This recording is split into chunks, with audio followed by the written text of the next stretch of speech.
Alright, magandang umaga po sa inyong lahat mga kababayan. Batang Maynila to, it's good morning, good morning, good morning. Okay, eto mga kababayan. Ayon kay Toby Chiangco, mga kababayan, siya po ang campaign manager ng Alyansa para sa Bagong Pilipinas. Ayon sa kanya, ito yung yung playbook ni Duterte, mga kababayan. Basta kalaban ka, adik ka. Yan po yung playbook ni Duterte. Kasi alam niyo mga kababayan, meron akong subscriber na nagme-message sa akin. Ganito po ang style ng mga Duterte. Kahit sa Davao mga kababayan. Kapag meron silang kalaban sa politika, ang ginagawa nila, sinisiraan nila ang kanilang mga kalaban. Yun po yung style nila. Kaya pagdating po ng eleksyon, sirang-sira na itong kalaban at hindi na iboboto ng ating mga kababayan. Ganun po yung style nila. Kaya ito mga kababayan, ibinuko na ni Toby Chiangco, ang campaign manager ng Alyansa para sa Bagong Pilipinas, itong si dating Pangulong Rodrigo Duterte. Na ito nga ang playbook ni Duterte, basta kalaban ka, adik ka. Yan po, kaya mga kababayan, huwag po kayong maniniwala, huwag po kayong basta-basta maniniwala sa sinasabi ng kampo ng mga Duterte. Kasi style po nila yan mga kababayan. Basta ikaw ay kalaban, sasabihin nila adik ka, sasabihin nila gumagamit ka, sasabihin nila wala ka sa katinuan at ikaw ay gumagamit ng sari-sari mga kababayan siguro marijuana, kung ano-ano sinasabi nila, basta masiraan ka lang mga kababayan. Kaya itong mga Nograles dyan po sa Davao, malamang ganun din ang sasabihin nila ngayong kampanya mga kababayan, sisiraan nila ang mga Nograles, ganun po ang style nila. Yun po yung sinabi sa akin ng isang subscriber na taga Davao. Sabi nila, yan po yung style nila, sir. Talagang lahat po ng kalaban nila, ang ginagawa nila, sinisiraan nila para manalo sila. So yan po ang playbook ni Duterte. Kaya wag na po kayo magtaka kapag nagsasalita po siya ng mga ganyang salita laban kay Presidente Bongbong Marcos. Na sinasabi, adik ang presidente, nabangag ang presidente, na gumagamit ng kung ano-anong mga substance ang presidente.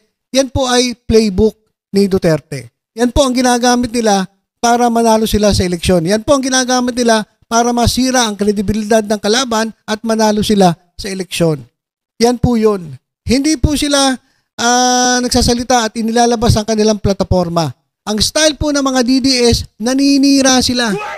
Sinisiraan nila ang kanilang mga kalaban. Kung mapapansin ninyo, eto mga DDS, yung mga vloggers, ganun din. Ganun din ang style nila.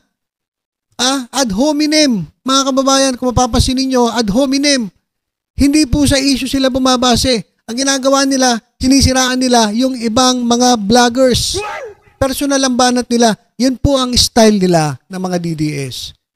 Kaya ganito po ang style ng Pangulong, dating Pangulong Rodrigo Duterte. Yan po yung style ng mga Duterte. Kaya yung mga vloggers sila, yung mga followers sila, ganun din ang style.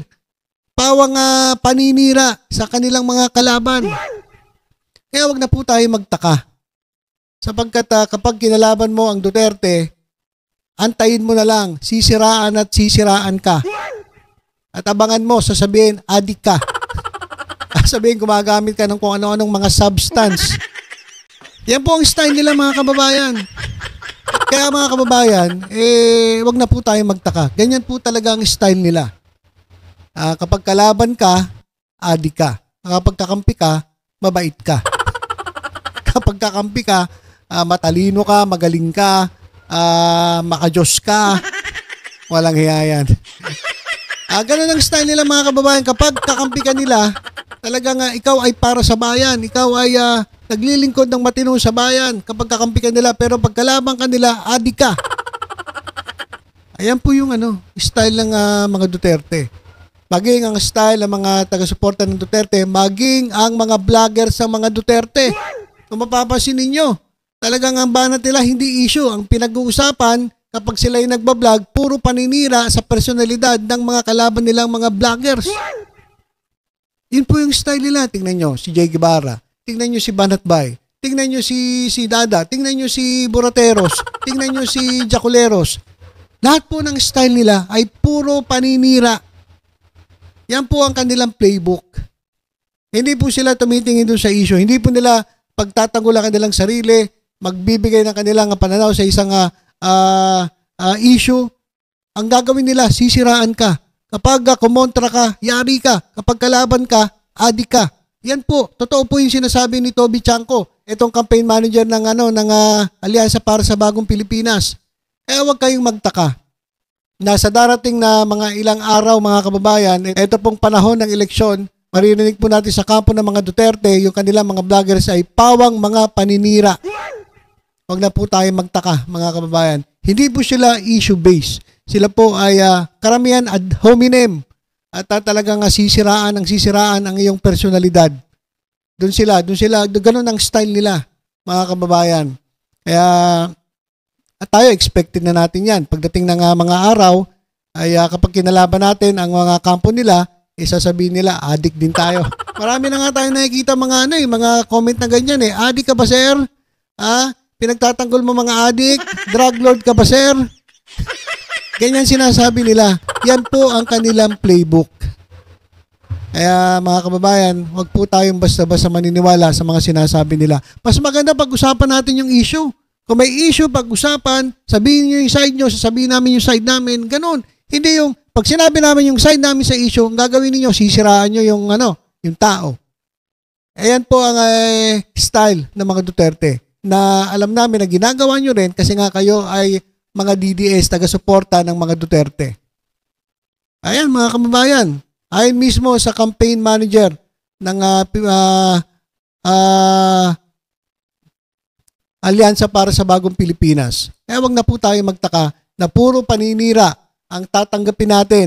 Tatanggapin ni Pangulong Bongbong Marcos, tatanggapin ng membro ng Alyansa para sa Bagong Pilipinas, mga kandidato ng Alyansa. Sigurado po yan, puro paninira sa kanilang personalidad, sa personal na buhay, sa kanilang trabaho, lahat po yan, puro paninira. Yan po ang playbook ng DDS. Kaya wag na po nating ipagtaka yan kapag nangyari na po yan.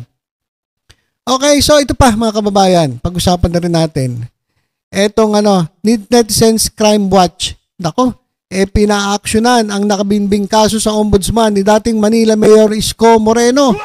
Pakinggan po natin itong balita. Pinaaksyonan ng Citizens Crime Watch ang nakabingbing kaso sa ombudsman ni dating Manila Mayor Isko Moreno. Yan ang weekend agenda report ni Just Ignacio ng Abante Radio. Pinaaksyonan na ng anti-crime group na Citizens Crime Watch sa ombudsman ang umano'y matagal nang nakabinbin na demanda laban kay dating Manila Mayor Isko Moreno Dumagoso. Kaugnay ito sa pagbenta umano ng ilang ari-arian ng dating alkalde sa Maynila. Sa pulong balitaan nitong Sabado sa Kamuning Bakery sa Quezon City, sinabi ni Attorney Ferdinand Topacio na nagsiyasat sila tungkol dito, base na rin sa reklamo ng mga vendor sa Divisoria Public Market. Ni-research po namin kung ano itong mga properties na ito. At nakita po namin, online search lang naman, na 2022 pala ay mayroon ng demanda ito sa ombudsman for graft against Mayor Isko. At that time, he was running for president. Ayon pa kay Topacio, nakita rin nila na meron ang isinampang graft case laban sa dating yorme ng lungsod na ifinail noong kasagsagan na tumatakbo siya bilang Pangulo noong 2022 presidential elections. Pero hanggang ngayon ay wala pa rin silang nakitang aksyon tungkol dito. Panawagan ni Topacio sa ombudsman, baka pwede anya itong maaksyonan dahil dumarami na anya ang mga reklamo at ari-arian ang nasasangkot. Para sa weekend agenda. Okay, so yan mga kababayan, naku po. Iyakan na naman ng mga mga taga-suporta ni Yorme. Ito mismo ang Netizens Crime Watch ay pinabubuksang muli ang kaso sa ombudsman ni dating Manila Mayor Isko Moreno. So meron na pala siyang nakasampang kaso sa ombudsman.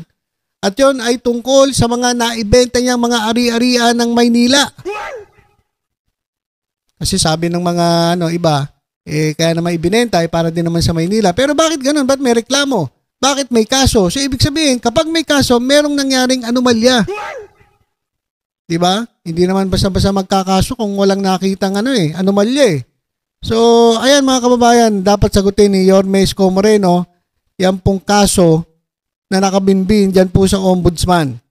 At ito, mismo si Atty. Topacio at etong Netizens Crime Watch ay nagsalita na po at pinaaksyonan itong nakabimbing kaso sa ombudsman. Ano na naman kaya ang sasabihin ng mga ng mga kaibigan nating mga Iskonians?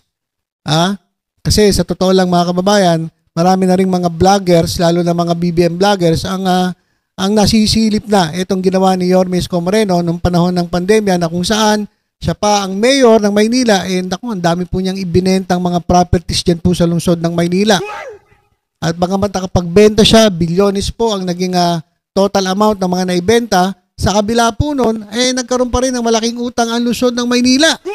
So nagbenta ng utang, tapos biglang umalis mga kababayan, kaya naiwan lahat ng problema kay Mayor Hanny Lacuna.